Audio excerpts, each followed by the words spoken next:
Hello to each and everyone. Welcome back to my YouTube channel. Kung bago ka sa aking channel, please don't forget to click the subscribe and bell button para ikaw lagi update. Today, we're going to discuss about the theorems under triangle, midline, trapezoids, and kite. Okay, so pahapyawan lang natin sila. Okay, so let's proceed to triangle midline theorem. First, what is a triangle midline theorem? The triangle midline theorem states that the segment that joins the midpoint of two sides of the triangle is parallel to the third side and is half as long. So we have here an example of a triangle. So triangle OH or HOT and a middle line I. Okay, so to find the measurement of the midline, here the IA, since it's parallel to OT, then IA is equal to 1/2 of OT. So 1/2 daw nito, kalahati nito para makuha mo ito. Para makuha mo naman yung haba ng OT, ay times 2 mo yung haba na nasa gitnang line. So let's have here an example. In LVR, O and T are midpoints of LV and RV respectively. Consider each given information and find for what is R required. So we have here the LVR. So LVR. So the midpoint or the midline is the O. E. Okay, so parehas na midpoint yung O and E this side. So we have here number 1. If OE is equal to 6.5, if this is 6.5, what is the measurement of LR? So times 2 natin siya. 6.5 times 2 is 13. So that is 13 centimeter. So 6.5 plus 6.5, that is 13 centimeter. For number 2, if EV is 5 centimeter, what is the measurement of RV? Okay? So since point A as midline, so ibig sabihin itong line na to, this line and this, okay rather, this part and this part, they are equal. So meaning, if this is 5 and this is 5, therefore, ang kabuuan ay, yes, very good, 10. Next, number 3. LV is 7.4. So kabuuan nito ay 7.4. Ang hinahanap ay OV. Ito lang. So ibig sabihin, kalahati ng 7.4 ay 3.7. So that is 3.7 centimeter. Okay, so nagets nyo. Ayan. Number 4, LR, so to is 120. Kung ito ay 120, ilan naman ang EO? So ito, midline. Sabi natin kanina, para makuha mo yung measurement ng nasa gitna, yung midline natin, hahatiin mo to sa dalawa. So, divide mo lang to ng 2. That is 60. Very good. So, nasundan nyo siya. So, I hope. Next, number 5. If OE is X plus 5 and LR is 20, then what is the value of X? Okay, so ibig sabihin, twice the OE is equal to LR. Okay, so ibig sabihin, 2 times X plus 5 is equal to 20. Okay, so ito, times natin 2 times X, then 2 times 5. That is 2x plus 10, then it's equal to 20. Ito, lipat natin dito sa kabila. So, from positive, magiging negative 10 or minus 10. Simplify natin, 20 minus 10 is equal to 10. Since ang coefficient ng x ay 2, so this is 2, so divide natin both sides by 2. Then, divide natin, simplify, x is equal to 5. Okay? So, if 5 plus 5 is equal to 10. So, ito ay 10, ito ay 20. Okay? So, the answer is 5. Do you have any question? Okay? So, I hope none. Next, let's proceed now to mid-segment theorem of trapezoid. Okay, so the mid-segment of the trapezoid. Okay, the median or the mid-segment of trapezoid is parallel to each of the bases, and its length is half the sum of the lengths of the two bases. Okay, so we have here example A, B, C, D. Then we have the midline or the median line is EF. Sabihin na sa gitna. EF is parallel to BC and parallel to AD. To find the median, that is 1/2 of the sum of the base 1 and the base 2. Pwede naman magkabaliktad yung base 1 at base 2. Okay? So, for example here, we have the median EF is equal to 1/2 of BC plus AD. Okay? So, yan. Very good. For example, use the given illustration to solve for the missing parts or x. We have here a trapezoid. So A, B, C, D, midline is E, F. We have here for number 1, if AD is equal to 10, this is 10, and EF is 14, what is BC? Okay, so solve for BC. Sinimplify na natin. So BC is equal to twice EF minus AD. Ito yan. Pag kukunin natin si BC, so ito times mo yan. So twice the EF. Then yung AD dito, lipat mo na sa kabila din, that is minus. Okay? So BC is equal to twice EF minus AD. Substitute natin.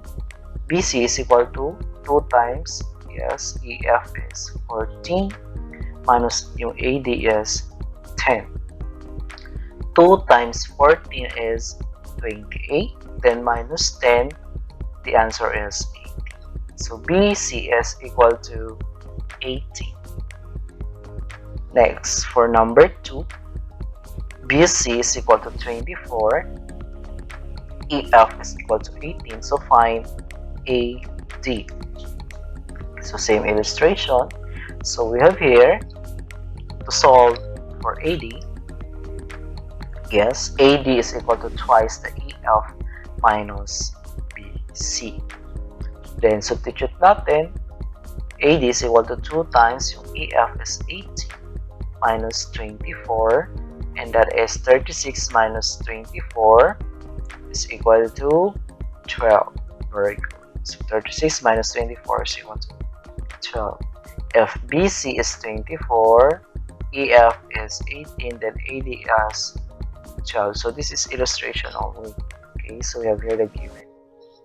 Next, for number 3, if AD is equal to 20 and EF is x plus 7 and BC is equal to 16. So here we're going to find the value of x. So solve for x, and that is, since median is equal to 1/2 of the sum of the two bases, so here Yung EF natin is midline.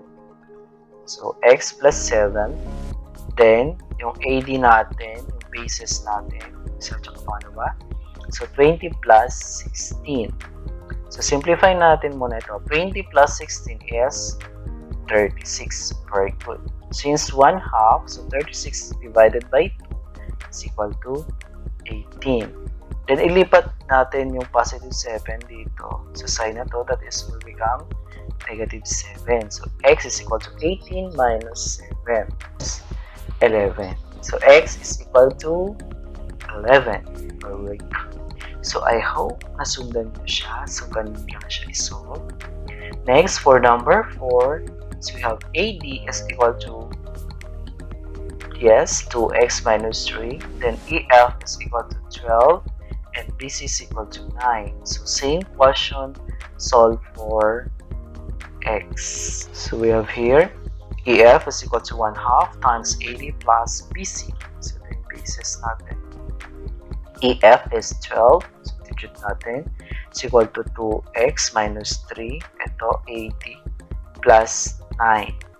So, simplify natin yung 9 tsaka yung negative 3. So, 9 minus 3 is equal to 6. So, ito siya. Then, yes, divide na natin ito. 2x divided by 2 is equal to x. And then 6 divided by 2 is equal to 3. Then, lipat natin yung 3, magiging, magsusubtract siya ng 3. So, 12 minus 3 is equal to 9. Very good. So, x is equal to 9. Okay? So, I hope nasundan niyo siya. Next, we have isosceles trapezoid. So, a special trapezoid. So, we have here, there is a special type of trapezoid in which two pairs of trapezoids are congruent. So that is isosceles trapezoid. An isosceles trapezoid is a trapezoid in which the legs are congruent and for the base angle are congruent. Okay, so explain natin yan. So we have here a trapezoid, isosceles trapezoid A, B, C, D. So, when I say isosceles, legs are congruent. So, ito ay parehas. And bases or base angles are congruent. This angle is equal to this angle. This angle is equal to this angle. So, the measurement of the angles are congruent on the base. So, up here, AD is congruent to BC. So, kanina. With respect to the base AB, so ito yung sinabi ko kanina, congruent ito. Angle A and angle B. Then with respect to base BC rather, okay, angle D is congruent to angle C. So we have theorems related to isosceles trapezoid. The base angle of isosceles trapezoid are congruent. So ayan and ayan. Opposite angles of isosceles trapezoid are supplementary. So when we say supplementary, that is equal to 180 degrees. So the measurement of the two angles is equal to 180 degrees. So we have here, yan, yung color yellow, then color green, color green.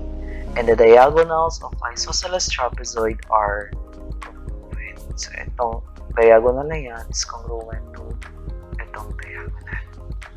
Okay? So we have an example number 1.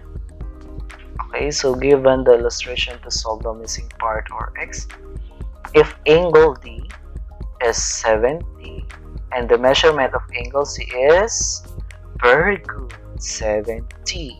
So that's 70 degrees. Next, number 2, we have the measurement of angle B. This angle is 144. How about the measurement of angle D? Okay. Sabi natin kanina, ang opposite or ito, yan, they are supplementary. So 180 minus 114, the answer is 66 degrees. Okay? So we have 66. Next, number 3. Ayan. Angle DAB. So angle DAB is equal to 100. Then the measurement of angle CBA is equal to 9x plus 10. So we're going to solve for x. So this angle and this angle, they are equal. Very good. Because with respect to the side AB, the base here is they are congruent. So let's proceed. If the measurement of DAB is equal to the measurement of CBA, so we have 100 is equal to 9x plus 10.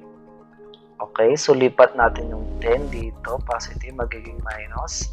So 100 minus 10 is equal to 9x. So 100 minus 10 will give us 90. So since the coefficient of x here is 9, so divide both sides by 9.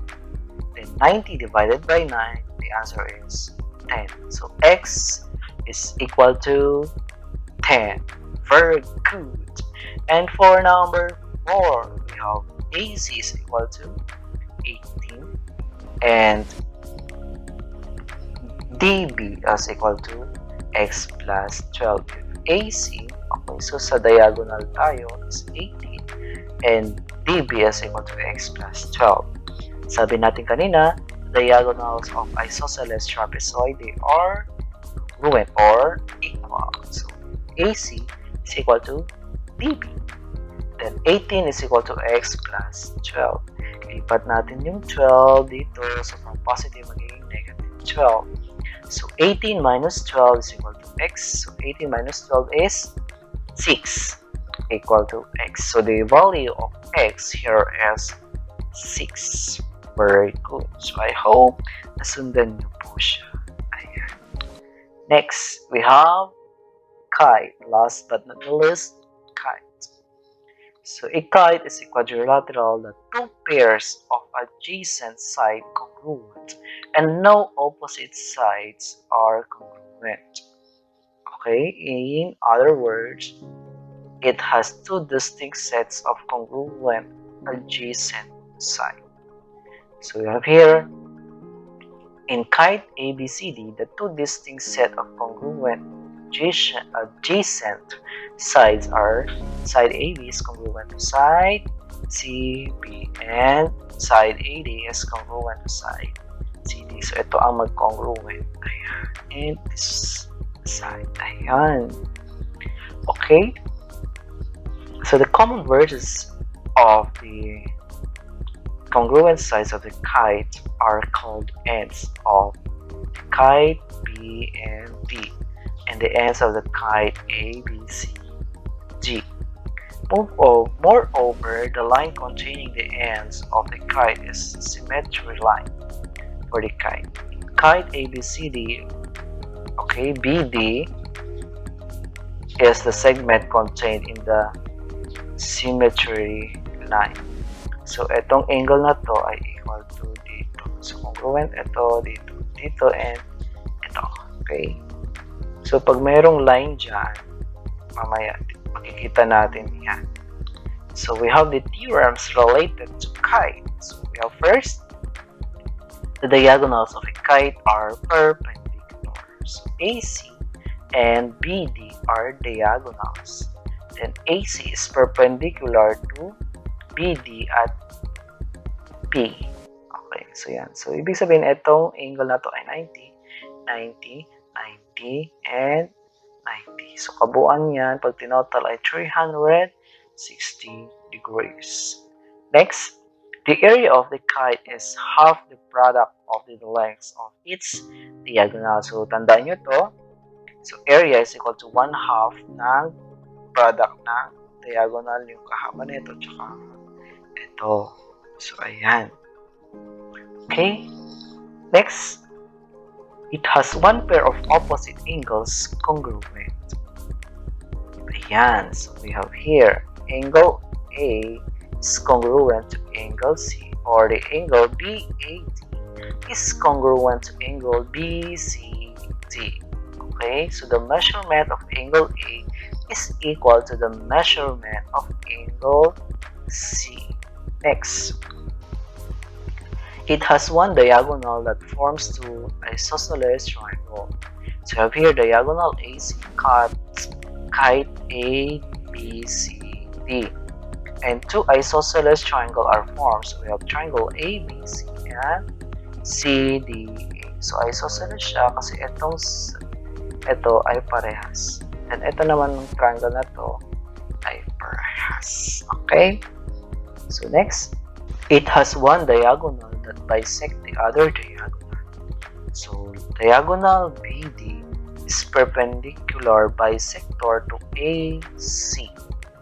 So here, so AP is congruent to CP. So kung ito ay 10, ito rin ay 10. Okay? Next, it has one diagonal that forms two congruent triangles. So kanina, isosceles triangle, ngayon two congruent triangles. So diagonal BD cuts kite ABCD into two congruent triangles. So we have triangle DAB is congruent to DCB. Okay, parehas ito, parehas din yan. Next, it has one diagonal that bisects a pair of opposite angles. Diagonal BD bisects angle ABC and angle ADC. Okay? So, ayan. Hinati daw niya into equal. So, ito equal siya dito. Ito naman equal siya dito. So, we have angle ABD. ABD is congruent to angle CDB. And angle ADB is congruent to angle CDB. Okay? So, I hope nasundan nyo siya. Yan yung mga theorems related to kite. So, let's have an example here. So, use the given illustration to solve for the missing part or x. We have a kite ABC D. If AB is 10 and AD is equal to 10, very good. So, 10 inches. Number 2. Okay, BD is 43. Yes. AA is diagonal. So, DE ang tinatanong. Kung ang kabuuan ay 43, kalahati ng 43 ay, yes, 21.5 centimeters. Ito siya. The answer is 21.5 centimeters. So, 1/2 ng 43. Next, number 3. Area, 45 square centimeter. If AC is 18 and BD is X. So, kabuuan ay X. So, we're going to find the value of X. Okay, using the formula for finding area as 1/2 of the product of diagonal 1 and the diagonal 2. Okay, substitute natin. So we have here 1/2 ng AC and DB or BG. Okay, so area is 45, then 1/2 ng AC is 18, then X yung BD. So 18 times X, so that is 18x. Then times 1 doon, kaya 18x divided by 2, that is 9x. Then yung divide natin yung 45 by 9. Kasi coefficient ng x is 9. So that is x is equal to 5. So 45 divided by 9 is 5. Okay, so nasundan nyo siya. So that's all for today. Don't forget to like this video, and if you have some comment, just leave it in the comment box. So that's all. Thank you for watching and enjoy. So God bless and bye-bye.